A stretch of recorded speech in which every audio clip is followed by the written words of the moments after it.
Prime Minister Mario Draghi has offered his resignation to Italy's president. Bloomberg's Francine Lacqua joins us now from Rome with more. Francine, is Draghi resigning now the only option, and what happens next?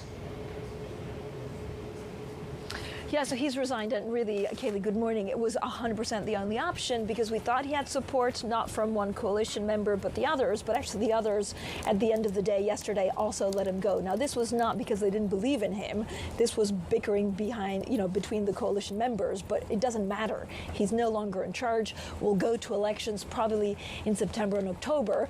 And the question is, what does it mean for ECB fragmentation rule? What does it mean for access to the EU recovery fund so badly needed, 20 billion that should be given to Italy if they continue with the reforms?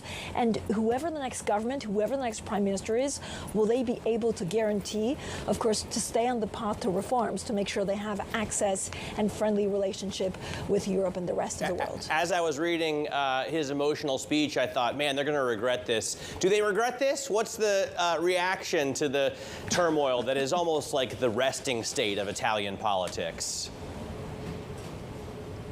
I mean, I know we've had a lot of governments, but think about this, Matt. If you look at, the inflation, if you look at the cost of living, if you look at the need for stability to encourage the ECB to maybe give you a helping hand and that EU recovery fund, it probably could not have come at a worse time. Will they regret it? I think it depends on what investors do, on what markets decide to do. But the papers this morning were pretty punchy. Look at this. Shame on Italy from La Stampa. Il Tempo, which is a center. I'm going to actually, not show you this because it's a swear word in Italian, but they're pretty mad about what's happening. We're adults. They call it the suicide of Mario Draghi because he was uncompromising.